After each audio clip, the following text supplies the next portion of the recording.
करता हूं अपने प्रोग्राम पढ़ता बिहार बढ़ता बिहार में।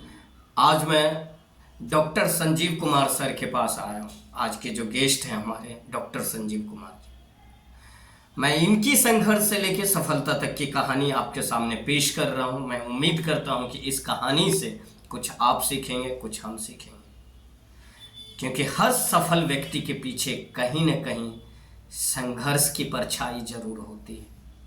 और हमारा मोटो भी है इस कहानी से जो आने वाले पीढ़ी है, जो युवा है, वो कुछ सीखें और अपने ज़िंदगी में आगे बढ़ें।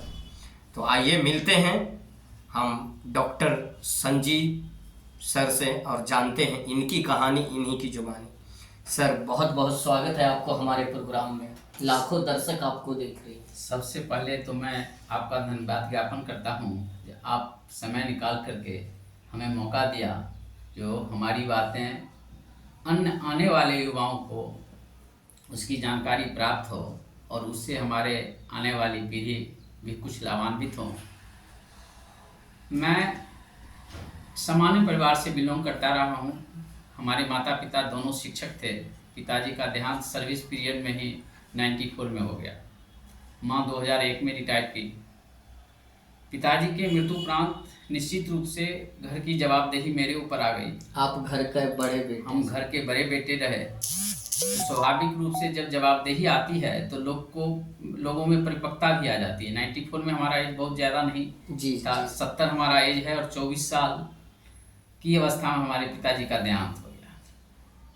चूँकि पिताजी सरकारी सेवा में रहे तो अनुकंपा का लाभ मुझे मिलना था। उस समय हम पीजी कर चुके थे। 91 में हमने पीजी किया समस्तीपुर कॉलेज समस्तीपुर से। प्रारंभिक शिक्षा हमारी शाखा मध्य विद्यालय में हुई, जो बेगूसराय जिला के अंतर्गत आता है, और मैट्रिक हमने दलसिंहसराय के CH स्कूल से किया। पिता के मृत्यु उपरांत जब जवाबदेही आ गई तो हमारे सगे संबंधियों ने कहा जो अनुकंपा का लाभ मिलना है तो वह आप मंझले भाई को दिलवा दीजिए। हमने वो कर दिया। छोटा भाई नवोदय में था तो वह भी अपने योग्यता के आधार पर सर्विस प्राप्त कर लिया। में जो नौकरी के लिए ना जाने किस हद तक गुजर जाते हैं जी ना, पैरवी, बहुत सारी चीज़ें हैं, लेकिन क्या वजह थी जो नौकरी, जबकि आप नौकरी के हकदार थे, लेकिन आपने अपने भाई को देना मुनासिब समझा? कुछ उसे इमोशनल माने या सगे संबंधियों का सलाह माने। हमें भी लगा जब हमारा भाई बहुत मतलब संघर्ष नहीं कर सकता है। सच में सल्यूट करते हैं जो आज के युग में भी राम लक्ष्मण की जो प्यार कह लीजिए या उस तरह को आपने उन चीज़ों को कायम रखे, इसके लिए हम सलाम करते हैं आपको। सर, निश्चित तौर पे जब एक पुत्र के ऊपर से पिता का छाया खो जाता है तो उनकी लाइफ, उनकी ज़िंदगी में जो हस्र होता है, जिस पे बीतता है वही बता सकता है। और मैं भी इन चीज़ों का भुक्तभोगी हूँ। मैं समझ सकता हूँ जो आपके ऊपर उस समय क्या बीतता हो। सर, हर परिवार में मतलब मुझे लग रहा है कि आप हर पल देने की चाहत रखें अपने मन में। जी जी जी। तो सर, नौकरी करना, क्योंकि उस टाइम में भी आपकी स्थिति खराब थी और बिजनेस के लिए थोड़े बहुत पैसे की ज़रूरत होती है। हाँ, तो वो तो कुछ पैसा हमें माँ के द्वारा प्राप्त हुआ। पिताजी का जो रिटायर मैंने डेथ के बाद जो कुछ क्लेम मिलता है तो उसके तहत माँ ने हमें कुछ सहयोग किया, जिसके आधार पर किया। माँ के सहयोग के आधार पर हमने व्यापार प्रारंभ किया और छोटे छोटे बच्चे का भी जन्म हुआ। 97-98 में 2 बच्चे का जन्म हुआ। अब दोनों बच्चे के पढ़ाने के लिए भी खर्च की ज़रूरत थी और उस कमी को हम बहुत बेहतर तरीके से पूरा नहीं कर पा रहे थे। संघर्ष जारी रहा। व्यापार को हम कर्जों के द्वारा इधर उधर से चलाते रहे। बच्चों पर भी ध्यान दिया। संत जोसेफ से बच्चे ने, दोनों बच्चे, एक संत जोसेफ से बेटी पढ़ाई पूरा की, बेटा जो है नवोदय में चला गया, कुछ बाहर लगा हुआ, और संघर्ष जारी रहा। व्यापार करते रहे और उसी में बीच में हमारा एक दलसिंहसराय में BP सिन्हा सर हुआ करते थे, मनोविज्ञान विभाग के। उनसे संपर्क हुआ, हमने PRT दिया। कहीं उम्मीद नहीं थी। 2008 में हमने PRT दिया। उम्मीद नहीं थी कि हम पास करेंगे। बहुत सारे मित्र बोलते थे हम 30,000 में बात किए हैं, 20,000 में बात किए। हमारी वहाँ भी मानसिक रूप से हम एकदम कमज़ोर महसूस कर लिए हमारा नहीं होना है। लेकिन जब रिजल्ट निकला तो हम पीआरटी में क्वालिफाई थे, सिन्हा सर के संपर्क में आए और उन्हीं के अंदर हमने पीएचडी पूरा किया 2016 में। 18 में वैकेंसी आई अतिथि शिक्षकों की, हमने दिया और मेरा सिलेक्शन हो गया अतिथि शिक्षक के रूप में, और जीडी कॉलेज बेगूसराय हमें पदस्थापना वहाँ मिली। उस समय से वहाँ भी बहुत सारे शिक्षकों को हम देखते थे, लेकिन हम अपने कर्तव्य के प्रति वहाँ भी बच्चों के प्रति पूरी ईमानदारी पूर्वक, बहुत सारे शिक्षक कहते भी थे संजीव तुम क्यों इतना परेशान रहते हो बच्चों के बीच, फिर भी हम अपने कर्तव्य का निर्वहन ईमानदारी पूर्वक करते रहे। उसका परिणाम रहा जो आज हमारा सिलेक्शन विश्वविद्यालय सेवा आयोग के द्वारा ललित नारायण मिथिला विश्वविद्यालय में ही हो गया। अपने जीवन लक्ष्यों को बहुत ही सुलभता पूर्वक जी सकते हैं। जीने का उद्देश्य ही होता है आत्मसंतुष्टि, और आत्मसंतुष्टि तभी मिलेगी जब हम समायोजित होकर के रहेंगे, जी सबके साथ अच्छा संबंध रहेगा तो हमें जीने में ज़्यादा संतुष्टि मिलेगी। और सारे संसाधन हमारे पास उपलब्ध हैं, फिर भी अगर आत्मसंतुष्टि नहीं मिल रही है तो वह जीना बेकार। बिल्कुल। सर, एक बेटा जो अपने मिट्टी में जन्म लेता है, साठा बताए बेगूसराय डिस्ट्रिक्ट, और वाकई में बहुत खुशी हुई होगी जब जीडी कॉलेज में आप भी हो गई होगी। जीडी कॉलेज के साथ साथ अब दरभंगा यूनिवर्सिटी में जाना अपने आप को किस तरह, क्योंकि ये भी बहुत बड़ी जिम्मेदारी होती है। हाँ, जीडी कॉलेज भी वह दरभंगा यूनिवर्सिटी के अंतर्गत ही है, और अभी भी मेरा चयन जैसे दरभंगा यूनिवर्सिटी के अंतर्गत हुआ है, मेरा अलॉटमेंट मिथिला यूनिवर्सिटी कर दिया गया है। चॉइस के आधार पर किया जाता है और मेरिट लिस्ट के आधार पर किया जाता है। तो मिथिला यूनिवर्सिटी में अभी भी हम इच्छा रखते हैं जो जीडी कॉलेज मिल जाए पुनः तो बहुत अच्छा है, और अगर वहाँ नहीं भी मिलता है तो हम दलसिंहसराय की प्रत्याशा में भी हैं, जो चूँकि दलसिंहसराय में ही मेरा जीवन बीता है, तो हम अपने समाज के बच्चों को ज़्यादा मोटिवेट करें, हमारे समाज के बच्चे आगे बढ़ें जीवन में, तो वहाँ हम चाहते हैं जो हम दलसिंहसराय भी मिलता है तो बहुत अच्छा है। सर, आपको ऐसा नहीं लगता एक समय था, एक दौर था जब आप भी शिक्षा ग्रहण करते थे, हम लोग भी करते थे, लेकिन ये 20-25 साल के दरमियान में बहुत सारी तब्दीलियां आई हैं। जो मैं संस्कार की बात करूं, बच्चे बड़े बड़े कोटा अदर जगह पे जाकर शिक्षा तो ग्रहण कर रहे हैं, लेकिन कहीं न कहीं संस्कार धूमिल हो रहे हैं। सर, निश्चित रूप से पहले गुरु शिष्य परंपरा का चलन था, आदिकाल से हम जान रहे हैं जो गुरु शिष्य परंपरा चलती रही। कालांतर में भी जिस समय हम लोग थे, फिर आपका एज ग्रुप है, फिर आने वाले वर्तमान समय में है, तो स्थिति गुरु शिष्य परंपरा का लोप होता जा रहा है। चूँकि न बच्चे पढ़ना चाहते हैं न शिक्षक पढ़ाना चाहते हैं, माहौल ही ऐसा बनता चला जा रहा है जो दोनों के बीच सिर्फ डिग्री प्राप्त करना ही उद्देश्य रह गया है, डिग्री प्रदान करना और प्राप्त करना यही उद्देश्य रह गया है। संबंध जो हम इमोशनल होते हैं, जब हमारी आपकी कई मुलाकातें होंगी तो निश्चित रूप से हम एक दूसरे के प्रति इमोशनल हो जाएंगे, रिलेशन अच्छा बन जाएगा।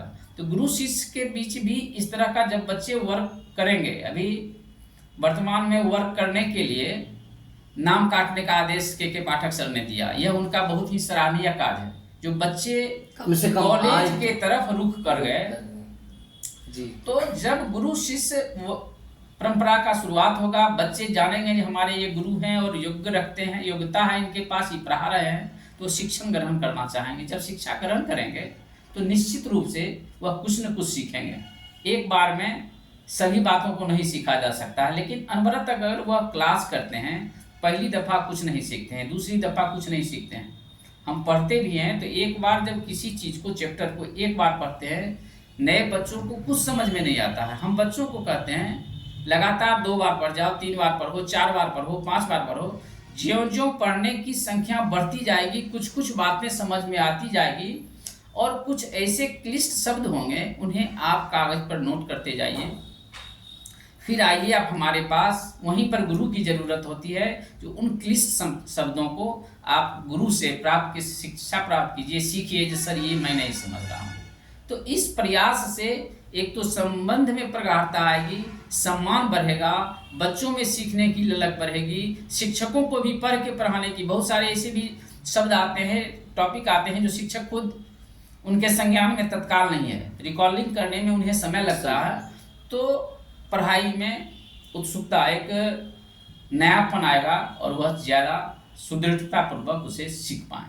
सर को सल्यूट करता हूँ जिन्होंने कहीं न कहीं आप में वो चीज़ देखे, वो क्षमता देखे जो सोना की परख एक जौहरी को ही होती है। तो सिन्हा सर के लिए विशेष धन्यवाद मैं देता हूँ। और सर कैसा अनुभव रहा, मतलब आज के युवा को लिए क्या कहना चाहेंगे आप, जो युवा कहते हैं कि मैं तो बिजनेस में लग गया, मैं पढ़ नहीं पाया। निश्चित रूप से जब कोई युवा अपने लक्ष्य का निर्धारण कर लेता है, गोल तय हो जाता है, तो हमें गोल के प्रति निरंतर बढ़ते रहना चाहिए। अगर हमें बम्बई जाना है और हम दिल्ली जाने वाली ट्रेन पर बैठ जाएंगे तो स्वाभाविक रूप से हम नहीं पहुंचेंगे।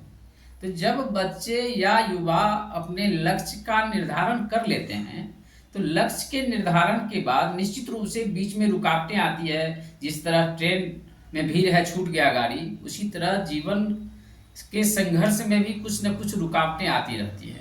तो हमें गोल को, लक्ष्य को केंद्रित करके उस ओर बढ़ने के लिए सारी रुकावटों को थोड़ा थोड़ा दरकिनार करना चाहिए, धैर्य रखना चाहिए और धैर्य के साथ साथ सतत प्रयत्नशील होते हुए लक्ष्य की तरफ बढ़ते रहना चाहिए। हम यह नहीं कहते हैं कि हड़बड़ी में तुरंत हमें लक्ष्य की प्राप्ति हो जाए। परिस्थितियों का हर व्यक्ति गुलाम होता है और समय हर व्यक्ति को उससे उबरने की क्षमता देती है। समय जो है सो सबसे बड़ा बलवान है और समय सहयोग करता है। जब हम लक्ष्य के प्रति केंद्रित रहेंगे और धैर्य के साथ प्रयत्नशील रहेंगे तो सफलता हमें अवश्य मिलेगी। विचलित होने की जहाँ तक आपने कहा व्यापार वगैरह, तो वह हमारे स्रोत हैं। हमें जीने के लिए, कुछ करने के लिए आय का स्रोत चाहिए, सामाजिक स्रोत चाहिए, इकोनॉमिक कंडीशन चाहिए, यानी सोशियो सामाजिक, आर्थिक और सामाजिक आर्थिक, और यही सामाजिक आर्थिक कहा जाए जिसका कि सहयोग चाहिए। क्योंकि हम सामाजिक प्राणी हैं तो इसकी परिपूर्ति तो होगी ही, लेकिन लक्ष्य के प्रति बढ़ते रहा। सर साइकोलॉजी विषय कहीं न कहीं बच्चों, जो एक समय था साइकोलॉजी के लेके पागल रहते थे, लेकिन आज बच्चे साइकोलॉजी वाकई में बहुत इंटरेस्टिंग सब्जेक्ट है, क्योंकि साइकोलॉजी बता देता है बिना बोले बिना सुने जो किस मिट्टी का बना हुआ यह व्यक्ति है या उस व्यक्ति का एम क्या है। तो साइकोलॉजी विषय में अधिक रुचि या युवा पढ़े, साइकोलॉजी में किस हद तक करियर है युवाओं के लिए, क्या संदेश? देखिए, मनोविज्ञान एक ऐसा विषय है जो लोग जन्म लेता है वहाँ से प्रारंभ होता है और जब मृत्यु को प्राप्त करता है वहाँ तक मनोविज्ञान। हम बच्चों को खास करके मनोविज्ञान विभाग में लड़कियों की संख्या सबसे ज़्यादा, और वर्ग भी क्लास करने के लिए भी लड़कियां ही आती। पूरा वर्ग कक्ष लड़कियों से भरा रहता है, 5, 6, 10 लड़के होते हैं और 60-70 लड़कियां होती हैं। उस स्थिति में हम लड़कियों को भी खास करके बताते हैं, जो तुम्हारे लिए मनोविज्ञान सबसे पहली प्राथमिकता है। जो परिवार को छोड़ के ससुराल जाते हो, वहाँ सास बहू का झगड़ा एक आम चीज़ है, जो सास बहू का झगड़ा होता है। माताएं हमेशा अपने बच्चियों को कहती है जो बेटी, सास अगर कुछ गलत भी कहे तो तुम बर्दाश्त कर लेना। इसके पीछे कुछ तो मोटो है। हर लोगों के दिमाग में यह जमा हुआ है जो सास बहू के बीच झगड़ा होना है और सास निश्चित रूप से बदमाश होगी। तो यह एक मनोवैज्ञानिक कारण है जो आखिर सास बहू के बीच इस तरह की स्थिति क्या होती है। बचपन से, हमने पहले कहा, जो मनोविज्ञान जन्म से लेकर मृत्यु तक हर क्षण का अध्ययन करता है और हर जगह मनोविज्ञान है, चाहे वह मनोविज्ञान का शिक्षा प्राप्त किया हो या नहीं किया हो। बच्चे भी अपने माता पिता से कुछ पैसे का डिमांड रखते हैं तो वह सिचुएशन देखते हैं कि पिताजी अभी गुस्सा में है या नॉर्मल है। अगर पिताजी गुस्सा में हैं तो बच्चे उस समय पैसा नहीं मांगते हैं, मम्मी से सजेस्ट करवाते हैं जो भाई पैसा चाहिए हमको। तो जो बच्चा मनोविज्ञान का अध्ययन नहीं किया है वह बच्चा भी मनोविज्ञान का प्रयोग कर रहा है। जो मजदूर वर्ग, जिसे हम एकदम अनपढ़ समझते हैं, वह भी मनोविज्ञान का प्रयोग करता है। वह भी मालिक से पैसा मांगने के लिए सिचुएशन की तलाश करता है। इस सिचुएशन मालिक का अच्छा है, मूड अच्छा है तो हम डिमांड करें, एडवांस मांगें, और सिचुएशन नहीं देखता है तो नहीं मांगता है। तो हम नवी वर्तमान युवाओं को यही कहना चाहेंगे, जो मनोविज्ञान से आप अपने जीवन लक्ष्यों को प्राप्त करने में आपको सुलभता आएगी। इसलिए मनोविज्ञान सबसे बेहतर विषय है। अच्छे शिक्षक, एक अच्छे प्रोफेसर के लिए आपका क्या संदेश रहता है आने वाले पीढ़ी के लिए सर? मैं तो खास करके शिक्षकों से यही आग्रह करूंगा कि अगर हम अपने बच्चे को पढ़ाना चाहते हैं तो दूसरे के बच्चे को भी पढ़ावें। जो शिक्षक दूसरे के बच्चे को ईमानदारी पूर्वक नहीं पढ़ाते हैं तो उनका खुद का बच्चा भी ईमानदारी पूर्वक नहीं पढ़ता। हम अपने गांव समाज में, चूँकि हमारे माता पिता दोनों शिक्षक रहे हैं, और हमने देखा है हमारे पिताजी मुफ्त में ट्यूशन पढ़ाते थे। ट्यूशन जिसको कि पैसे के लिए पढ़ाया जाता है, हमारे पिताजी मुफ्त में पढ़ाते थे और हमारे माता पिता पढ़ाते रहे, जिसका परिणाम है जो हम तीनों बच्चे, हमारे पिता के तीनों बच्चे जॉब में हैं। हमारा भी बच्चा संजोग ऐसा है जो जस्ट बीटेक किया था, कुछ दिन इंफोसिस में जॉब किया है और अभी जस्ट IIM इंदौर के लिए उसका कैट के द्वारा सिलेक्शन हुआ।